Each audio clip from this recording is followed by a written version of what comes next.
ഒരു സിനിമ അതിൻ്റെ എല്ലാ അർത്ഥത്തിലും എല്ലാ ആസ്പെക്ട്സിലും നമ്മളെ പിടിച്ചിരുത്താൻ കഴിയുമ്പോഴാണ് അതൊരു പെർഫെക്റ്റ് സിനിമാറ്റിക് എക്സ്പീരിയൻസ് എന്ന് പറയാൻ കഴിയുന്നു. ആ സിനിമ നമ്മൾ തിയേറ്ററിൽ കാണുമ്പോഴും ടി വിയിൽ കാണുമ്പോഴും വിഷ്വലി പല എക്സ്പീരിയൻസ് ആയിരിക്കും, പക്ഷേ കണ്ടു കഴിയുമ്പോൾ ഓവറാൾ ഇമ്പാക്ട് സെയിം ആയിരിക്കണം. അത്തരത്തിൽ എല്ലാം കൊണ്ടും ഒരു പെർഫെക്റ്റ് സിനിമാറ്റിക് എക്സ്പീരിയൻസ് എന്ന് പറയാൻ കഴിയുന്നൊരു സിനിമയാണ് റോബർട്ട് എഗേഴ്സ് ഡയറക്ട് ചെയ്ത ഹൊറർ സിനിമയായ Nosferatu. Hello everyone and welcome to weekend reviews. ഇന്ന് ഞാൻ റിവ്യൂ ചെയ്യാൻ പോകുന്നത് ഏറ്റവും പുതിയ ഗോത്തിക് ഹൊറർ ഫാന്റസി സിനിമയായ നോസ്ഫെറാറ്റു ആണ്.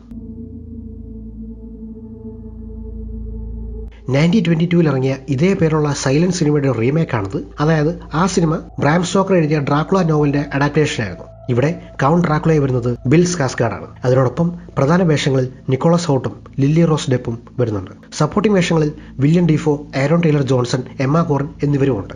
1830 ജർമ്മനിയിലാണ് കഥ നടക്കുന്നത്. എലൻ എന്ന പെൺകുട്ടിയും ഡ്രാക്കുളയുമായിട്ടുള്ള ഒരു സൂപ്പർ നാച്ചുറൽ കണക്ഷനും അത് കാരണം ട്രാൻസിൽവേനിയയിലെ കോട്ടയിൽ നിന്ന് ഡ്രാക്കുള അവളുടെ അടുത്തേക്ക് എത്താൻ ശ്രമിക്കുന്നു. ഡ്രാക്കുളയുടെ വരവോടെ പ്ലേഗും മരണങ്ങളും തുടർച്ചയായിട്ട് ആ നാട്ടിൽ സംഭവിക്കുകയും അതോടെ ഡ്രാക്കുളയെ തടയാൻ ശ്രമിക്കുന്ന ചിലരുടെ എഫേർട്സുമാണ് കഥ മുൻപോട്ട് കൊണ്ടുപോകുന്നത്.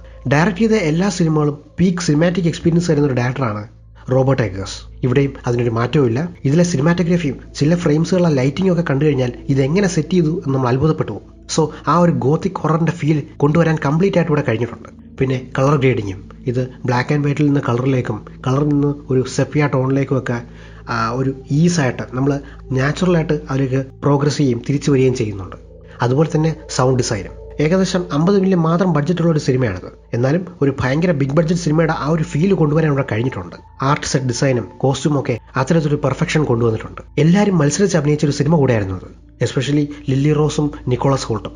അവർ പാരനോഡായി അഭിനയിക്കുന്ന സീൻസൊക്കെ എക്സ്ട്രീം പെർഫോമൻസ് ആയിരുന്നു. ഒട്ടുമിക്ക ജംസ്കെയറും ഈ അറ്റ്മോസ്ഫിയർ കൊണ്ട് പേടിപ്പിക്കുന്ന സീക്വൻസുകളൊക്കെ വരുന്നത് ഫസ്റ്റ് ഹാഫിലാണ്. സോ ആദ്യത്തെ ഒരു മണിക്കൂർ കഴിഞ്ഞാൽ, അതായത് ഡ്രാക്കുള ടൗണിലേക്ക് എത്തുന്നതോടെ കഥ അല്പം ഫാസ്റ്റ് പേസ്ഡ് ആകുന്നുണ്ട്. നെഗറ്റീവ്സിലേക്ക് വന്നാൽ തുടക്കത്തിലെ സ്ലോ പേസ് അല്ലെങ്കിൽ കഥ ബിൽഡ് ചെയ്യുന്ന ആ ഒരു അറ്റ്മോസ്ഫിയർ ഒക്കെ ചിലപ്പോൾ ചിലരെ ബോറടിപ്പിച്ചേക്കാം. പക്ഷേ കഥ ഡിമാൻഡ് ചെയ്യുന്ന ആ ഒരു സ്പീഡിൽ തന്നെയാണ് അത് പോകുന്നത്. ഓവറോൾ ഒരു ബ്രില്യൻ്റ് ആയിട്ടൊരു സിനിമ, അല്ലെങ്കിൽ close to a masterpiece എന്ന് പറയാൻ പറ്റുന്ന ഒരു വർക്കാണ് നോസ്ഫെറാറ്റു.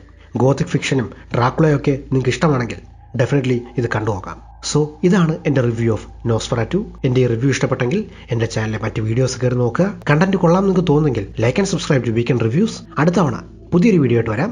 Thanks for watching.